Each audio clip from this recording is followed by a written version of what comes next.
Xin chào các bạn. Khi chăm sóc một cây hoa phong lan, chúng ta đều mong muốn cây luôn có rất nhiều hoa, luôn được xanh tốt hơn, rễ luôn khỏe mạnh. Có một cách làm rất đơn giản. Nó sẽ giúp cho những cây hoa lan luôn có rất nhiều nụ hoa. Những nụ hoa hồi sinh, phát triển được rất nhanh bằng một loại phân bón mới. Hôm nay tôi chia sẻ một cách làm rất dễ. Với cách làm này, những cây hoa lan của các bạn sẽ được xanh tốt. Nó phát triển rất nhanh, lá xanh hơn, rễ khỏe mạnh và những cành hoa được hồi sinh. Cũng với cách làm này, hoa sẽ giữ trên cành được lâu hơn, luôn nở đẹp, rực rỡ và lâu tàn. Nó giúp cho những cành hoa nở rộ, những chùm hoa phát triển, và hoa lan của chúng ta luôn có nhiều hơn, phát triển quanh năm.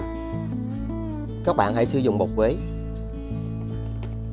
Khi chăm sóc những cây hoa lan tại nhà thì bột quế đóng vai trò rất quan trọng. Luôn có rất nhiều tính kháng khuẩn, khử trùng và chứa rất nhiều dưỡng chất cần thiết cho những cây hoa lan phát triển. Các bạn chỉ cần dùng một thìa, cho vào 500ml nước đun sôi.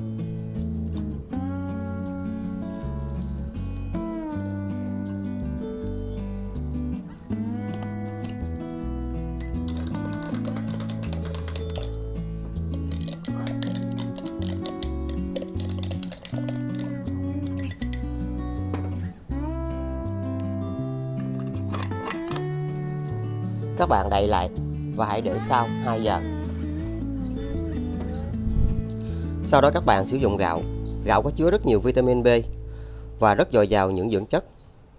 Không chỉ tốt cho hoa lan mà những cây trồng khác phát triển rất nhanh. Hãy dùng 4 thìa.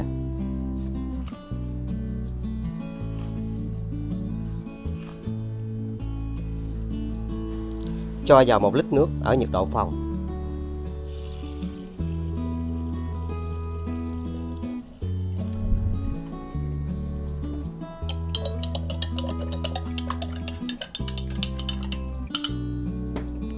Và các bạn cũng chỉ chờ trong khoảng thời gian 2 giờ.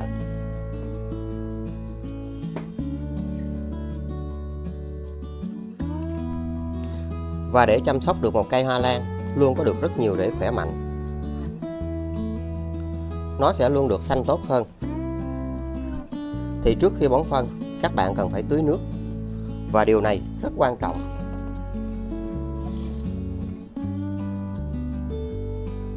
Nó sẽ giúp cho những cây hoa lan của các bạn phát triển được rất tốt.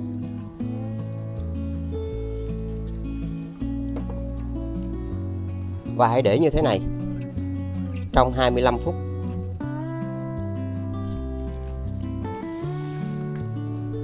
Và để cho cây được hồi sinh nhanh hơn thì bao giờ các bạn cũng phải làm điều này.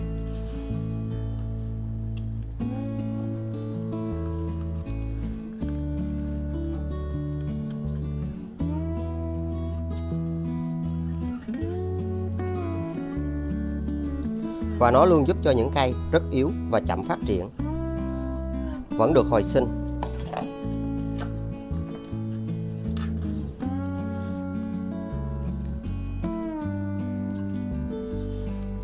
Nếu các bạn không làm những cách này thì chúng ta bón phân cũng đều vô ích. Khi sử dụng cách làm này, rễ sẽ phát triển rất tốt và mọi loài hoa lan luôn được xanh hơn, khỏe hơn.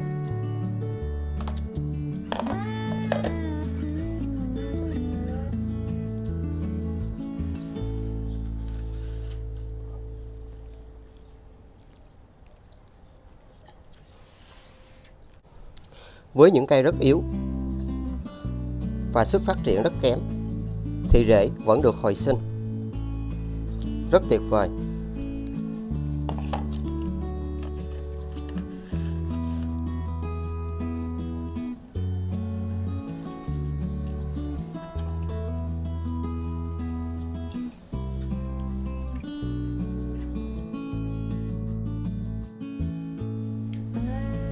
Sau đó các bạn lấy những cây hoa lan ra.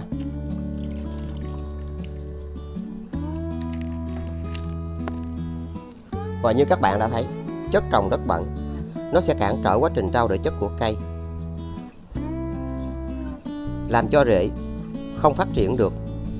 Và đây là điều kiện để tạo cho nấm phát triển rất nhanh trên hoa lan.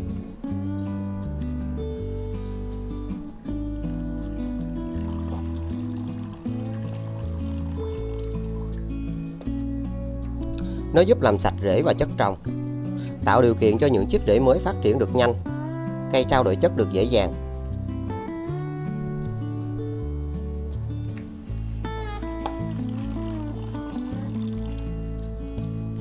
Và những chậu hoa lan có nước trong suốt như thế này là chất trồng đã được làm sạch.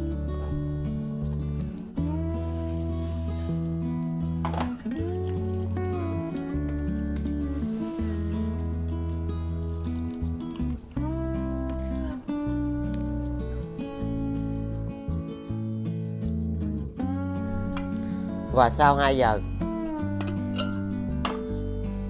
các bạn khuấy đều gạo lên.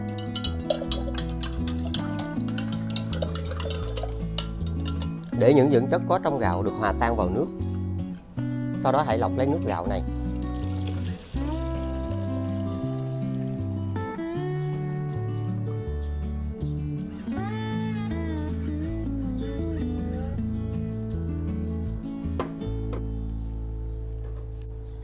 Và các bạn hãy cho nước quế vào chung.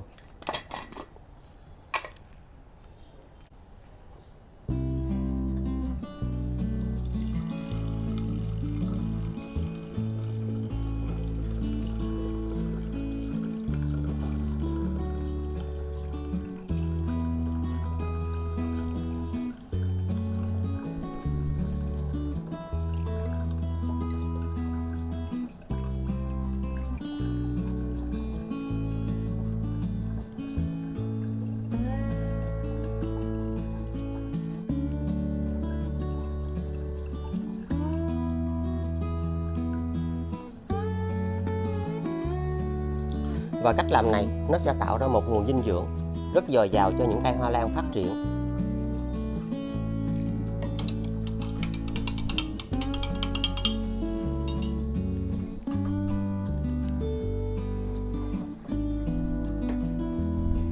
Và cách thứ nhất, các bạn sử dụng những miếng bông mềm.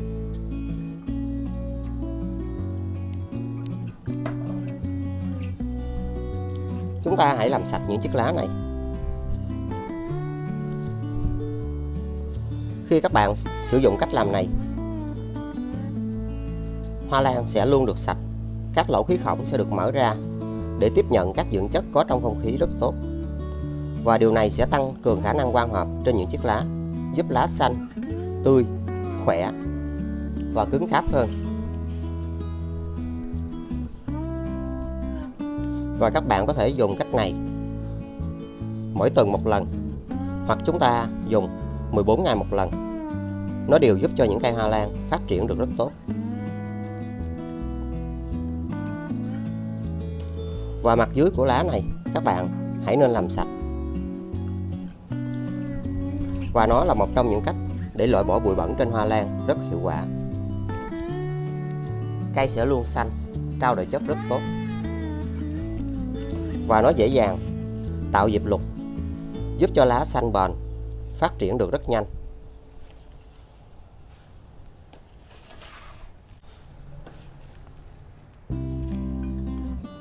Và với những cây hoa lan rất yếu thì chúng ta hãy thường xuyên sử dụng cách làm này. Vì trong mọi điều kiện thay đổi ảnh hưởng rất lớn đến hoa lan. Và đây là một trong những cách làm rất dễ mà ai cũng dễ dàng làm được tại nhà. Những chiếc lá bị héo hoặc không còn xanh nữa thì các bạn hãy sử dụng cách này.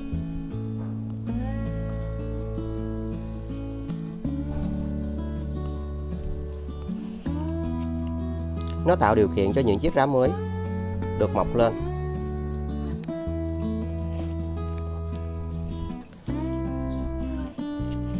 Và đây là những cây hoa lan rất yếu ớt. Sau khi sử dụng phương pháp này, nó đã phát triển được nhanh hơn, xanh hơn, khỏe hơn.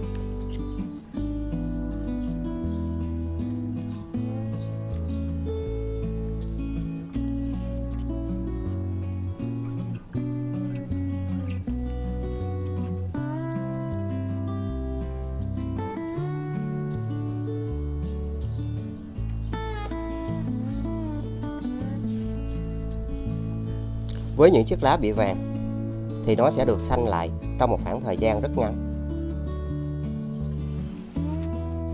Và cách thứ hai, các bạn hãy dùng nó để tưới phun sương cho cây.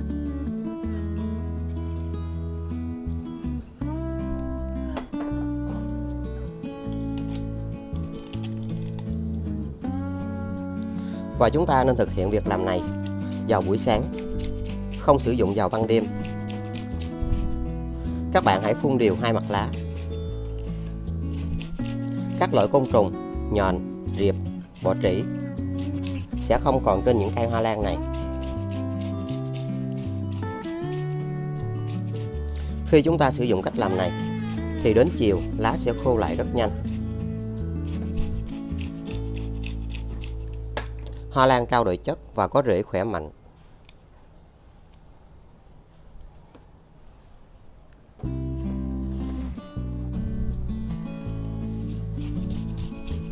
Luôn có nhiều cách khác nhau để chăm sóc những cây hoa lan phát triển được dễ hơn.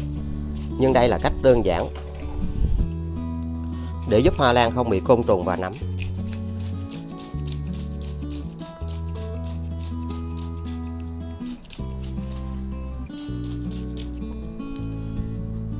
Rất tuyệt vời. Lá rất khỏe và rất tốt.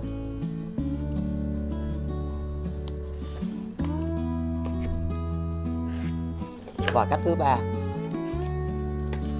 các bạn hãy tưới nó vào gốc của cây. Sẽ giúp cho các vi sinh vật có lợi phát triển rất nhanh.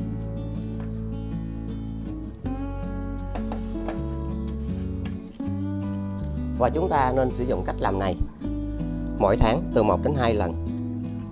Và hãy để như thế này trong 25 phút.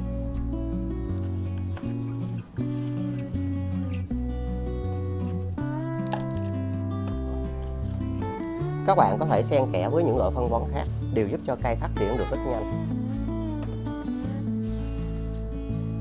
Phân bón hữu cơ luôn hấp thụ cây chậm hơn phân bón vô cơ, nhưng khi đã phát triển thì cây sẽ bền vững theo thời gian.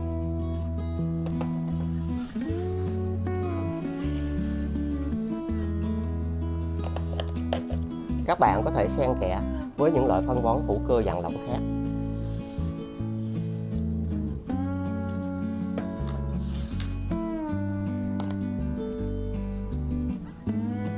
Những cây hoa lan sẽ luôn được xanh, khỏe mạnh. Và nó là điều kiện tuyệt vời để giúp cho cây luôn có được nhiều hoa. Và những phần cuối cùng này chúng ta sẽ không sử dụng.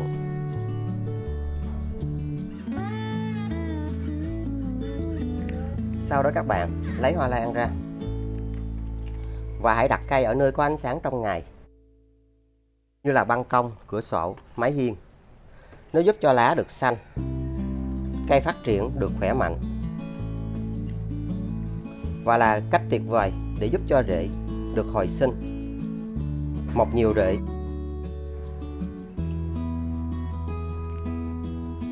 Các bạn có thể hoàn toàn chăm sóc những cây hoa lan của chúng ta theo cách đơn giản này và cành hoa dài phát triển được tốt hơn.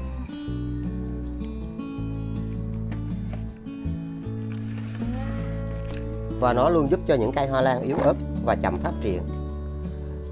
Lá sẽ thẳng, rất cứng cáp. Một phương pháp tuyệt vời. Và rễ được hồi sinh rất tốt.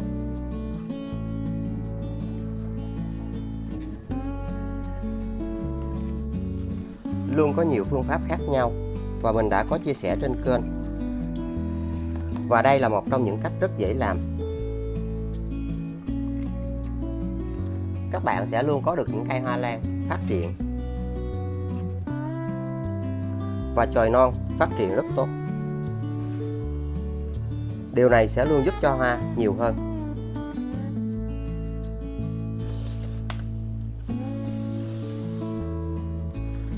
Mình luôn có thêm nhiều phụ đề để các bạn lựa chọn. Và những cây hoa lan yếu thì rễ vẫn mọc được nhiều hơn. Và những cành hoa được hồi sinh, phát triển liên tục. Một giải pháp tuyệt vời cho bất kỳ hoa lan. những phần cuối của cành hoa luôn được phát triển rất nhanh.